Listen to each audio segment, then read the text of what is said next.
Bom dia, senhores. Estamos aqui para comentar as questões da prova de juiz de direito aqui do estado do Rio Grande do Sul, que se realizou ontem, né? Dia de ontem.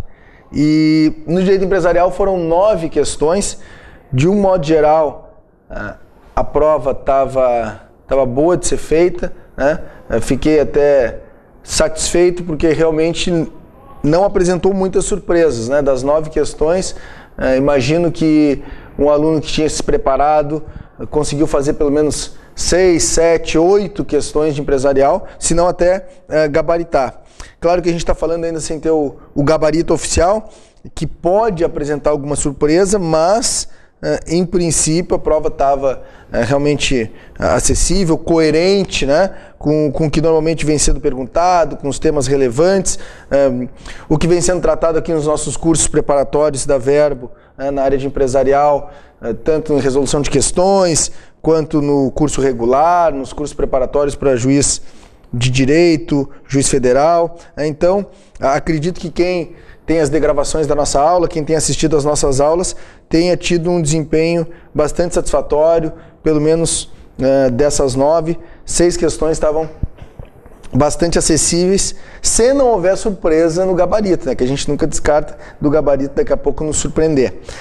Vamos começar então comentando essas 9 questões. A questão de número 71 falava assim: a disregard of legal entity é a teoria da superação da personalidade jurídica da empresa, que teve sua aplicação consolidada no artigo 50 do Código Civil. Em relação a esta teoria, considere as assertivas abaixo. E aí nós temos 3 assertivas.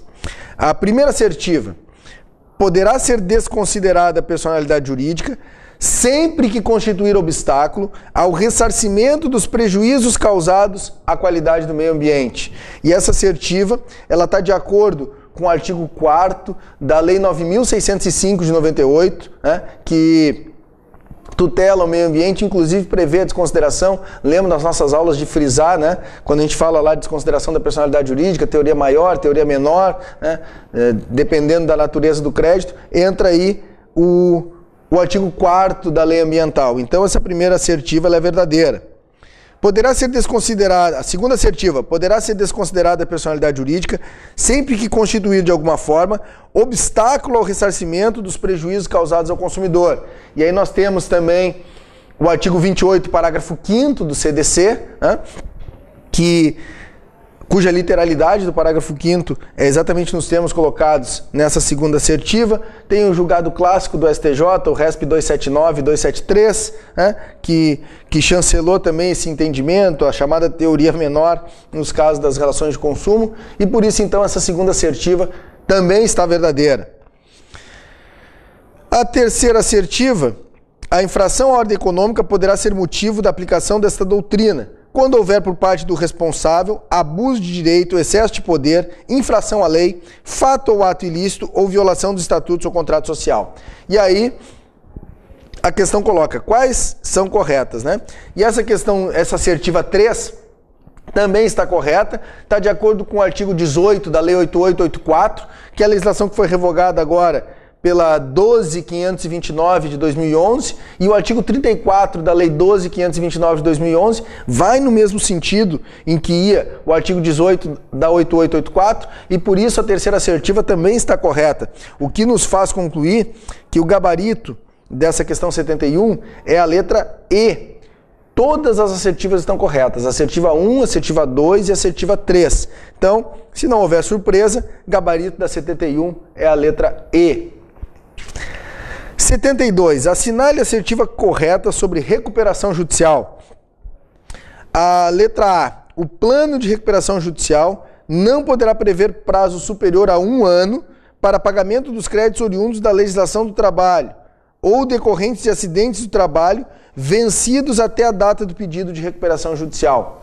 E essa assertiva A encontra respaldo no artigo 54 da Lei 11.101. Também quem vem assistindo às nossas aulas, se pegar as degravações das nossas aulas, vai ver que temos falado bastante sobre essa questão do prazo de pagamento dos credores trabalhistas, e foi cobrado aí gabarito da questão 72, a letra A. Vamos ver as outras assertivas, para ver se tem alguma aqui que dê para ficar em dúvida.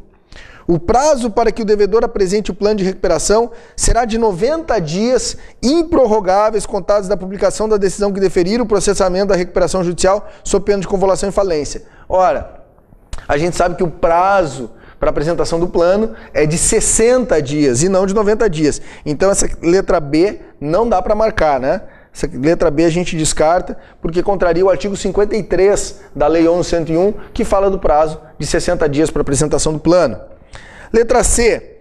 A decisão que decreta a falência da sociedade com sócios ilimitadamente responsáveis não acarreta a falência dos mesmos. Também sabemos que isso não é verdade. Está lá no artigo 81 da Lei de Falências, que a falência de uma sociedade acarreta também a falência dos sócios ilimitadamente responsáveis. E o 82 se refere às sociedades que tenham sócios de responsabilidade limitada e diz que a responsabilidade do sócio de responsabilidade limitada será apurada nos termos da lei, no próprio processo de falência.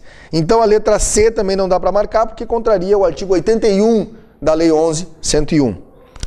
Letra D. Apelação ou recurso a ser interposto contra a decisão que convolar a recuperação judicial em falência. As hipóteses de convolução da recuperação judicial em falência estão previstas no artigo 73 da Lei 11.101. Combinando esse artigo 73 com o artigo 100 da Lei 11.101, nós temos que, da decisão que decreta a falência, o recurso cabível é o agravo, né? Não se trata de uma decisão que encerra o processo, né, que termina o processo. Então, na verdade, a gente teria aqui uma hipótese de agravo e não uma hipótese de apelação, conforme previsto expressamente no artigo 100 da Lei 11.101. Também não dá para marcar essa letra D. E a letra E, deferido o processamento da recuperação judicial, suspender-se-á a tramitação da ação que demandar quantia ilíquida. Nós sabemos que tem a regra do artigo 6º, que inclusive é perguntado em outra questão desse mesmo concurso, e a regra do artigo 6º é que se suspendem todas as ações e execuções contra o falido. Está lá no caput do artigo 6º. Porém, essa regra contempla algumas exceções, e uma das exceções é exatamente a que está no parágrafo 1º e que se refere às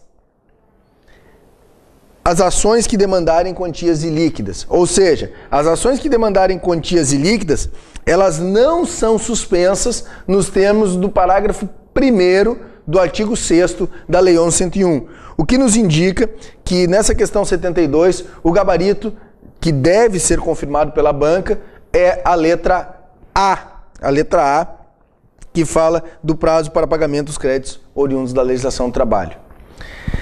Questão 73. Assinale a assertiva correta sobre falência e recuperação judicial. Letra A. Na falência, os credores retardatários não perderão o direito a rateios eventualmente realizados, nem ficarão sujeitos ao pagamento de custas.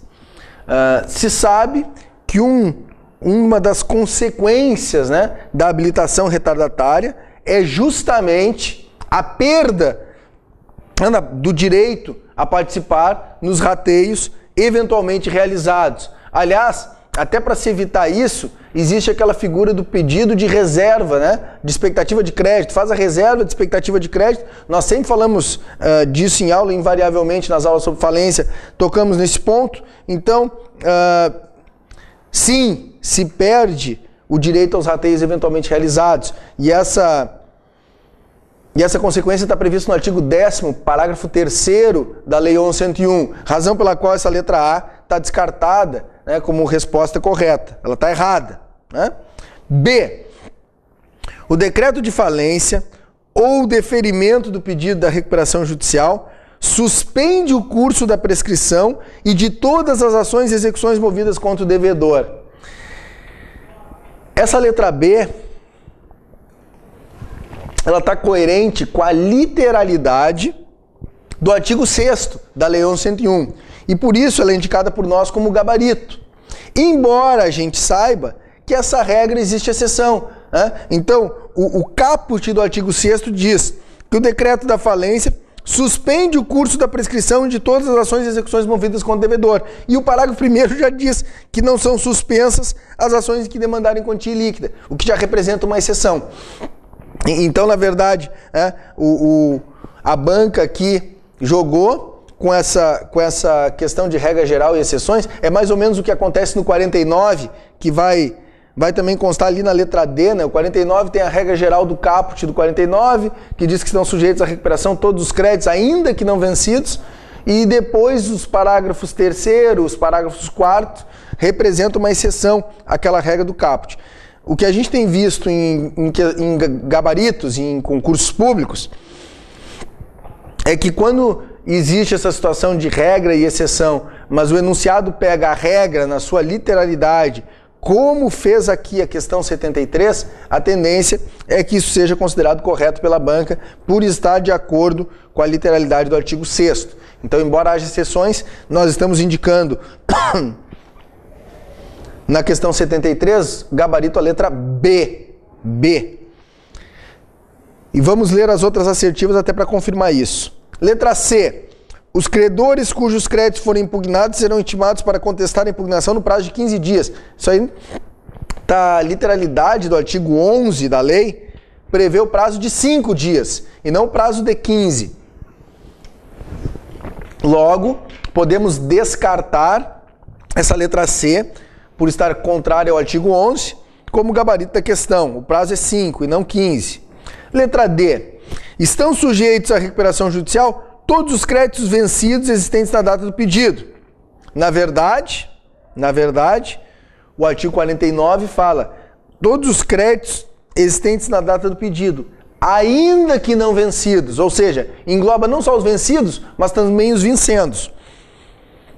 Com as exceções que a gente sabe, quem tem acompanhado as nossas aulas, sempre falamos disso, fisco, os credores do parágrafo 3º do artigo 49, parágrafo 4º, existem exceções também, embora o 49 diga todos os créditos, ainda que não vencidos. Como a questão fala aqui só nos créditos vencidos, também está errado e não deve ser o gabarito, essa letra D. Né? E a letra E, o plano de recuperação judicial não implica novação dos créditos anteriores ao pedido, o que contraria a literalidade do artigo 59 da Lei 11.101, que fala que o plano de recuperação implica inovação dos créditos anteriores ao pedido. Então, o que temos aqui é que a letra B deve ser confirmada como gabarito oficial. Em princípio, essas 3 primeiras questões tranquilas de se fazer, acessíveis. De novo, quem tem acompanhado as nossas aulas, quem tem feito um estudo sério, permanente, contínuo, quem estava bem preparado não deve ter tido dificuldade em indicar esses gabaritos para essas 3 primeiras questões. Questão 74. Assinale a assertiva correta sobre títulos de crédito. Duplicata sem aceite é título autônomo e abstrato, sendo desnecessário demonstrar o negócio que lhe deu origem. A gente sabe que a duplicata é um título causal, né? Causal, não é abstrato. E que ela, sim, tem uma íntima ligação com o negócio jurídico subjacente. O aceite na duplicata, por ser obrigatório, ele pode ser substituído pela assinatura no comprovante de entrega das mercadorias. Então, essa letra A pode ser descartada como o gabarito. B. O pagamento de um cheque somente pode ser garantido por aval no todo de seu valor. Aqui nós temos uma divergência entre o Código Civil e a Lei 7357, que é a lei do cheque. O artigo 29 da Lei 7357 admite o aval parcial, né? Já o artigo 897, parágrafo único do Código Civil, diz em sentido contrário, né? Diz que é vedado o aval parcial. O Código Civil diz uma coisa, a lei do cheque diz outra, mas essa antinomia, o próprio Código Civil, ele resolve a partir do artigo 903, onde expressamente se diz que vai ser aplicado o Código Civil se não houver nenhuma disposição em contrário em lei especial. Ou seja, o Código Civil não revogou as leis especiais, né? Então, prevalece, em princípio, o artigo 29 da Lei 7357, que permite o aval parcial, ao contrário do Código Civil. Então, essa letra B, ao dizer que somente pode ser garantido o todo do seu valor, contraria o artigo 29 da Lei 7357. E por isso não é indicada por nós como gabarito dessa questão. Letra C. O cheque emitido em favor de determinada pessoa com cláusula não à ordem ou outra equivalente só é transmissível pela forma e com os efeitos de cessão ordinária. E essa disposição da letra C está coerente com o artigo 17, parágrafo 1º da Lei 7357. Por isso, estamos indicando nessa questão 74 como gabarito a letra C, né? O cheque com cláusula não à ordem é transmissível somente por cessão, né? Cessão civil, aqui chamada de cessão ordinária de crédito. A cláusula não à ordem, né, impede que o título seja posteriormente endossado, proíbe endossos posteriores, e por isso ele passa a circular só como cessão de crédito. Letra D. Somente a letra de câmbio com aceite pode ser garantida por aval. Não há nenhuma exigência nesse sentido. Se a gente olhar, por exemplo, o artigo 32 do Decreto 5663 de 66, não se exige que a letra esteja aceita, né? Pode ser garantida por aval independentemente de aceite. E a letra E, a duplicata é título de crédito causal ou formal e, segundo a natureza da dívida, dispensa a emissão de fatura quando não corresponder à venda de mercadorias. Na verdade, a duplicata, por ser um título causal, somente pode ser emitida se houver uma compra e venda mercantil, não há outra hipótese de emissão da duplicata. Claro que a própria lei admite a emissão de duplicata em caso de prestação de serviço, desde que devidamente autorizado, e a própria lei fala nesse caso, então, a fatura, né, autoriza a emissão de fatura. Mas a duplicata é um dos requisitos, inclusive o número da fatura. Então, não há como dispensar a emissão da fatura no caso da duplicata. Por isso, ao que nos parece, o gabarito da questão 74 é a letra C, que fala do cheque emitido com cláusula não à ordem, com efeitos de cessão civil, né, transmissível somente como cessão ordinária de crédito. Certo? Em princípio, se não houver surpresa no gabarito oficial, estamos caminhando de uma maneira muito tranquila nessas questões, né? Estamos indo com uma boa indicação do que pode ser confirmado aí como gabarito.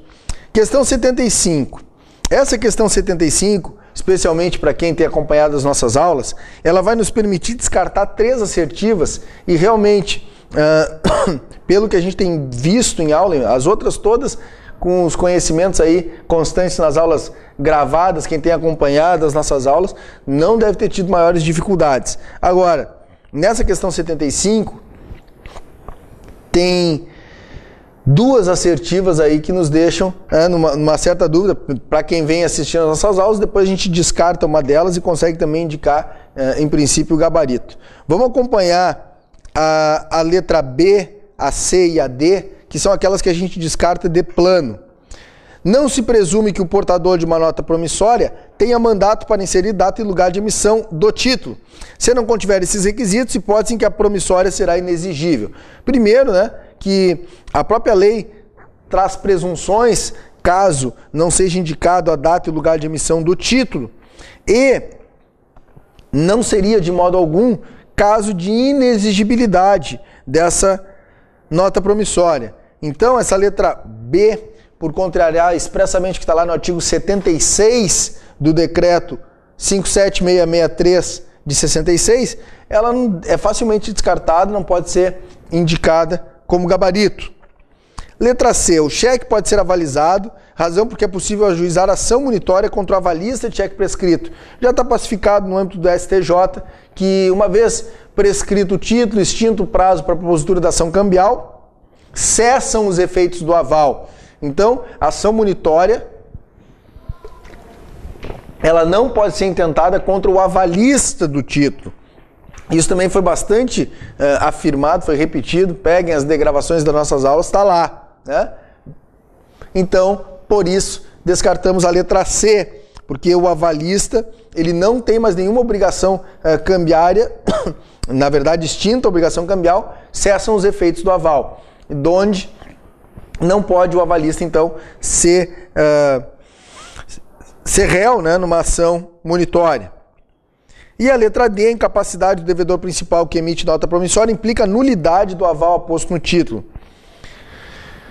A autonomia das obrigações, uma obrigação é independente das demais, né? Então, pela autonomia das obrigações, a independência dessas obrigações, a incapacidade do devedor principal não influencia, não invalida, não anula, não torna nulo o aval aposto no título. Por tudo isso, as letras B, C e D não podem ser indicadas como gabarito.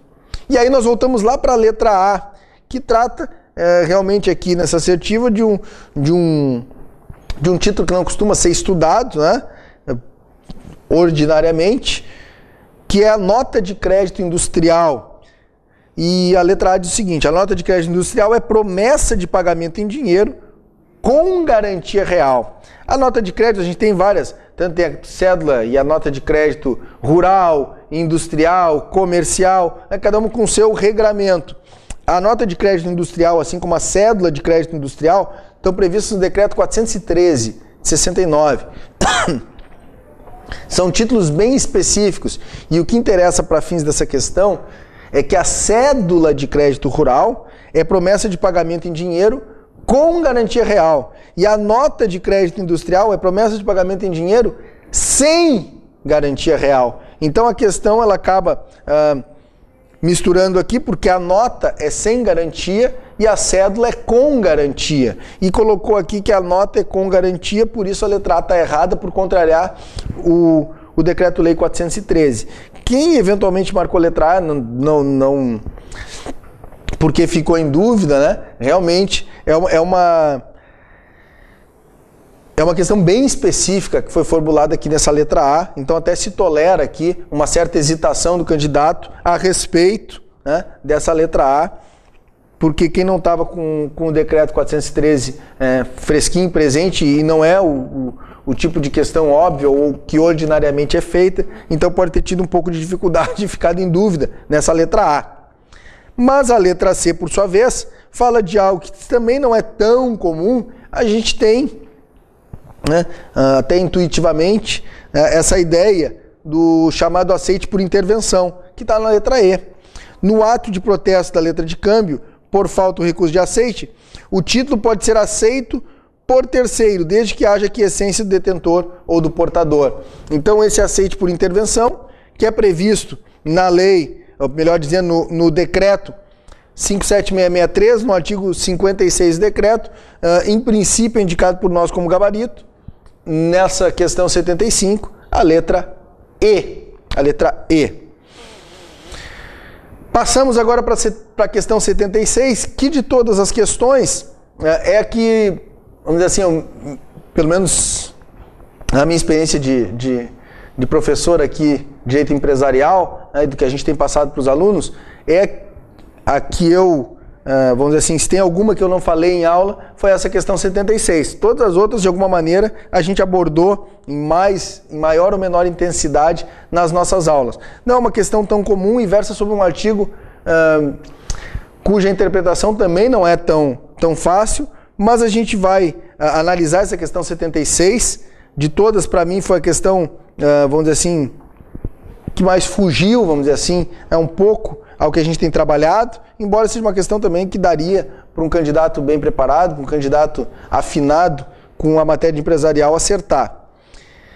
Em relação à retirada e admissão de sócios em uma sociedade limitada, quando do evento falimentar, estando totalmente integralizado o capital social, considere as assertivas abaixo.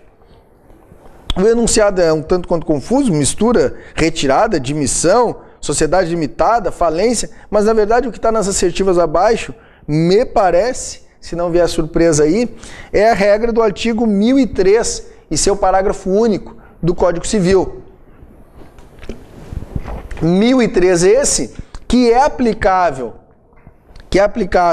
às sociedades limitadas, né, por força do 1053. O que diz a primeira assertiva? Tanto o sócio retirante quanto o sócio admitido ficam responsáveis solidariamente pelas obrigações anteriormente contraídas junto a terceiros pelo prazo de 2 anos após a averbação da alteração social. Sim, a leitura do artigo 1003 e especialmente do seu parágrafo único do Código Civil nos permite inferir essa solidariedade, né? O sócio retirante, o sócio cedente, ele fica até 2 anos solidariamente responsável com o cessionário pelas obrigações que tinha como sócio, contados a partir da averbação da alteração social. Então essa primeira assertiva nos parece sim correta.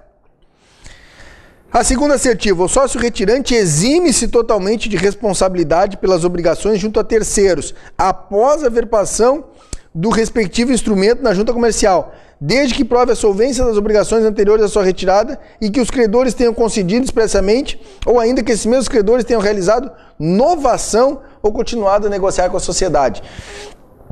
Não encontra nenhum paralelo, né, na nossa legislação essa assertiva do inciso 2º. Na verdade, o sócio retirante ele permanece responsável pelo prazo de 2 anos. Talvez aqui a banca tenha se inspirado naquela regra que fala da alienação do estabelecimento lá do 1046, que fala, né, se o alienante for solvente ou se os credores tenham consentido expressa ou tacitamente, né? Mas aquela é uma regra para alienação do estabelecimento, que não se aplica aqui no caso de cessão de cotas, no caso de retirada de sócio, que tem um regulamento específico, que é a disciplina do 1003, parágrafo único, que estabelece a responsabilidade solidária por até 2 anos do sócio retirante, contado da averbação do contrato. Por isso, essa segunda assertiva está errada.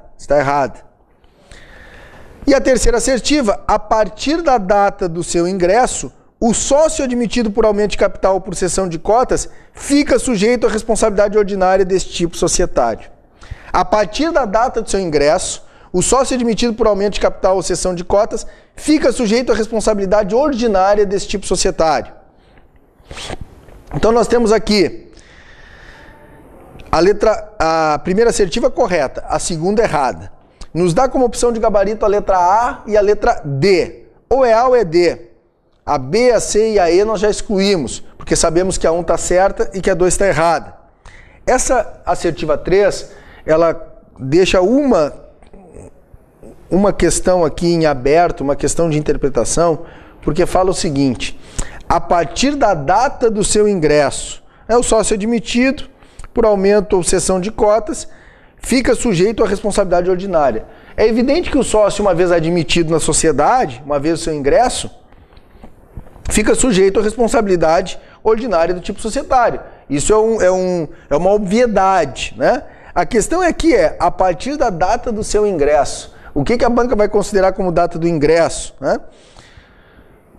Essa data do ingresso, se for entendida como a data em que a alteração contratual foi arquivada pela junta, né? A data em que a junta aceitou e arquivou aquela alteração, então eu diria sim, essa assertiva 3 está correta, né?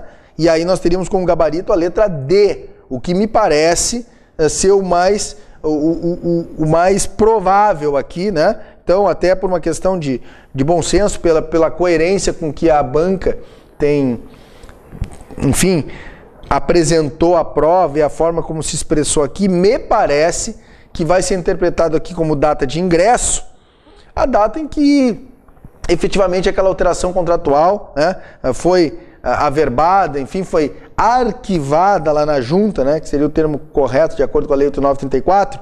Então, nós indicaríamos como gabarito a letra D.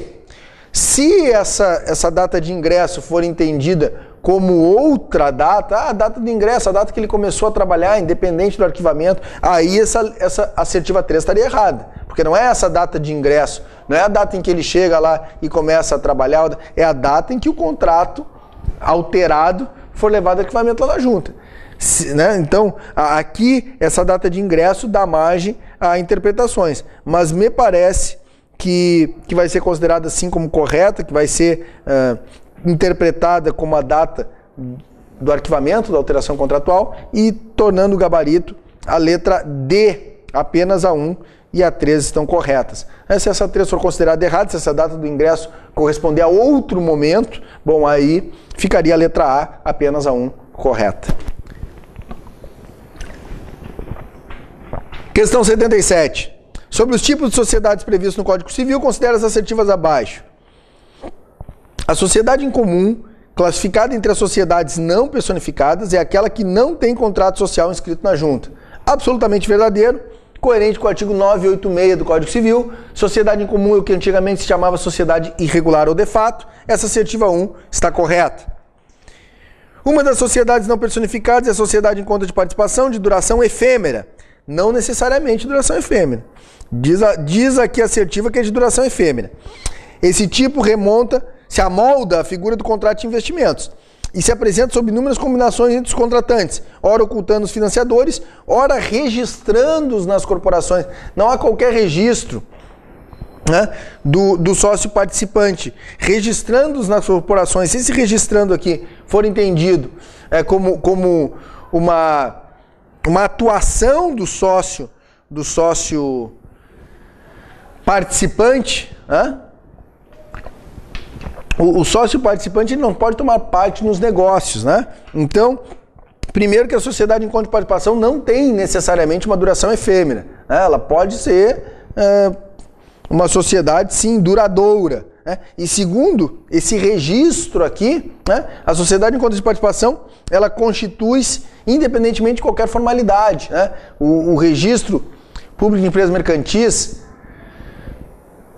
a cargo da junta comercial, e o registro civil de pessoas jurídicas nem aceitam arquivar contrato de sociedade em conta de participação. Razão pela qual essa assertiva aqui é indicada como errada, essa assertiva 2. Assertiva 3. As sociedades limitadas, além das regras próprias previstas no Código Civil e no contrato social, regem-se nas omissões pelas normas da sociedade simples. Ok, até aqui tudo bem, 1053 do Código Civil. E supletivamente pelas regras das anônimas. Aí está errado, porque o parágrafo único do 1053 fala que o contrato social pode ter aplicação supletiva da lei das SAs, mas não seria um E aqui, a conjunção seria ou, né? A conjunção aqui seria ou, não é E. Ou se aplica as normas da sociedade simples, ou se aplica a lei das SAs. E essa assertiva 3 dá a entender que se aplicaria as normas da sociedade simples e nas omissões as normas das SAs. Não, são dois regulamentos absolutamente incompatíveis, né? Então a LTDA submete ou as regras da sociedade simples, e essa é a solução legal do 1053, ou o seu contrato social pode prever regência supletiva pela lei das SAs. O que torna essa assertiva 3 errada e nos indica como gabarito a letra A. Apenas a 1 está correta. Então o gabarito da 77 é letra A.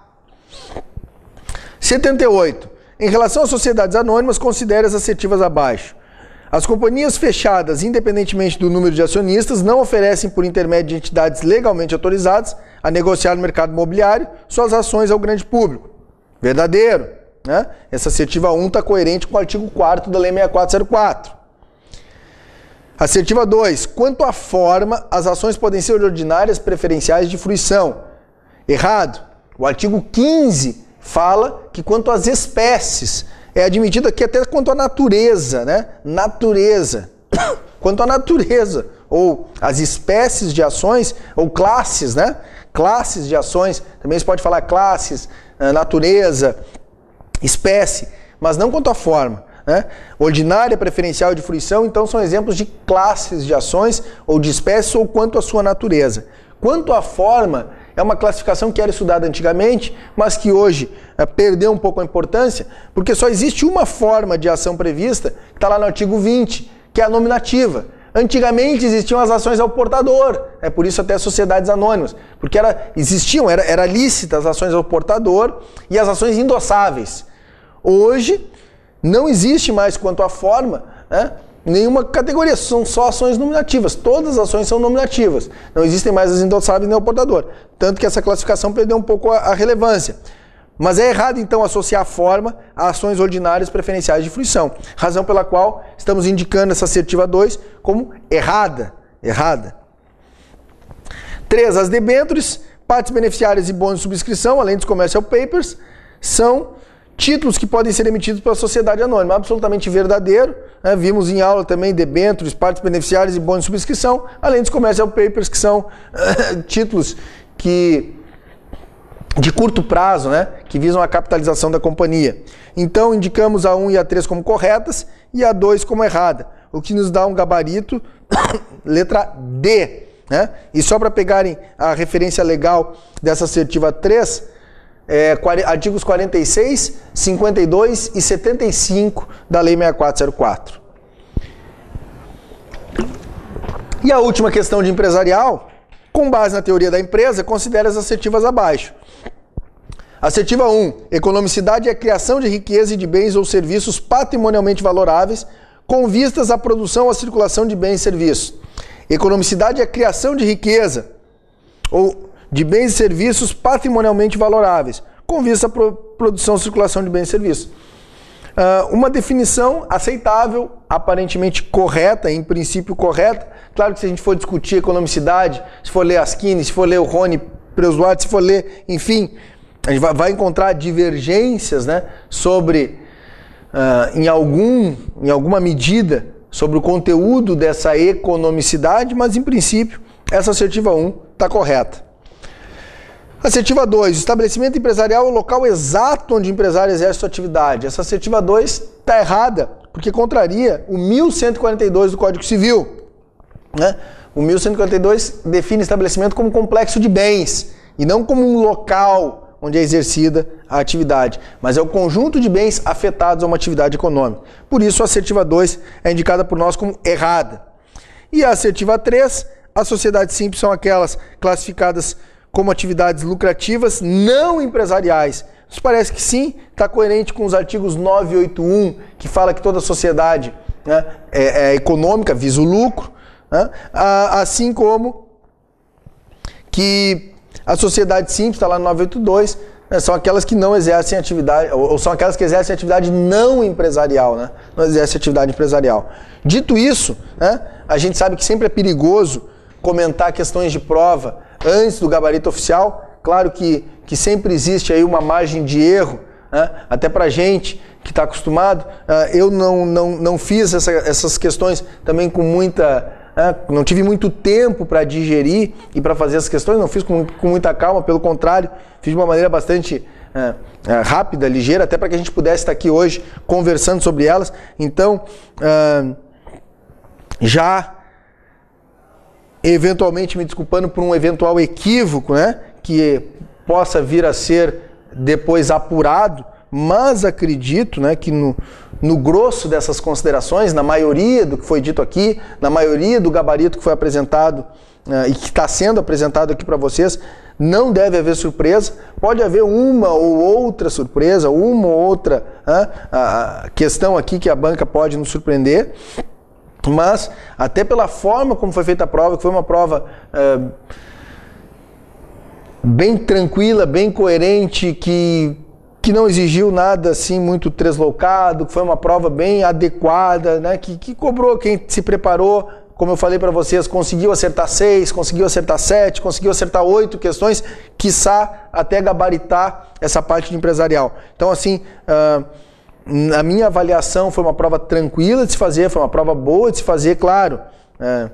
Eu fiz a prova numa circunstância bem diferente que os candidatos fizeram. Eu fiz só a prova de empresarial, então é claro também que essas questões de empresarial elas estavam inseridas num contexto, né, de uma prova muito mais complexa, muito rigorosa, muito exigente, envolvendo um sem número de questões, mas a parte de empresarial, a parte que me toca conversar com vocês, foi uma parte que me deixou satisfeito, me deixou até animado e com uma expectativa boa em relação aos alunos do curso, que têm acompanhado as nossas aulas, me deixa assim com a consciência tranquila, né, do dever cumprido, porque quem pegar as gravações das nossas aulas, né, do que vem sendo apresentado aos alunos do curso, eu imagino que vai obter um excelente resultado. Então a expectativa é que o gabarito, da forma como foi apresentado aqui, seja confirmado e que os nossos alunos obtenham um excelente desempenho na parte de empresarial nesse concurso. Era isso, bons estudos para vocês, boa sorte e até a próxima.